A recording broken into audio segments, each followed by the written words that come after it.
Grijesi protiv Duha Svetoga su vrlo opasni. U ovom videu donosimo 4 grijeha koje mogu počiniti samo vjernici koji su iskusili istinu Evanđelja. Duh Sveti je sam Bog u vjerniku i s vjernikom. Nitko osim vjernika nema prisutnost Svetog Duha. Koji su to grijesi protiv Duha Svetoga? Biblija nam otkriva da je iznimno važno za vjernike paziti na odnos prema Bogu koji se po svom Svetom Duhu nastanio u nama. Zašto je to važno? I ne žalostite Duha Svetoga Božjega kojim ste upečaćeni za dan otkupljenja. Jer grijeh prema Svetom Duhu ne može biti oprošten na ovome svijetu. Ovo su grijesi prema Svetom Duhu koje spominje Sveto pismo, a mogu ih počiniti samo vjernici koji su iskusili istinu Evanđelja. Hula na Duha je neoprostivi grijeh i onoga tko to učini nemoguće je vratiti natrag. Njegova je sudbina jednaka sudbini nevjernika koji nikada nisu vjerovali u istinu. Pa da se netko tko je iskusio Evanđelje okrene od njega i onda negira, ismijava i blati Evanđelje, to je hula na Svetog Duha. Žalostiti Duha Svetoga znači biti vjernik, a ustrajavati u životu protivnom nauci Isusa Krista.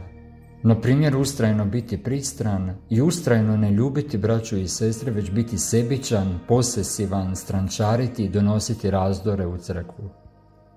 Gasiti Duha Svetoga znači opirati se njegovim poticajima kojima vodi vjernika da služi Isusu Kristu, crkvi i ljudima u svijetu, koristeći darove koje je Sveti Duh darovao toj osobi.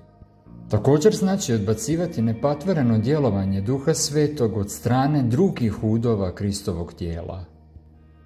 Opirati se Duhu Svetom znači odbiti istinu koju nam ono otkriva jer se ne slaže s mišljenjem koje mi imamo o određenoj stvari. Ovo znači staviti svoje mišljenje i tradiciju ispred njegove istine. Volja je Božja da njegova djeca rastu u milosti, istini, ljubavi, zajedništvu sa Svetim Duhom i međusobnom zajedništvu. Nema rasta u milosti, istini, ljubavi i međusobnom zajedništvu bez razvijanja sve dubljeg zajedništva sa Svetim Duhom. Nemojmo huliti na Duha, žalostiti ga, gasiti, niti mu se opirati. Tko ustraje u ovim grijesima, mnogo će izgubiti u vječnosti. Duh Sveti je naš branitelj, tješitelj i onaj koji nas uvodi u potpunu istinu. Predajmo svoj život u potpunosti u njegove ruke i dopustimo mu kontrolu u svemu. To je odluka zbog koje nikada nećemo požaliti. Jeste li se već prepustili Svetome Duhu?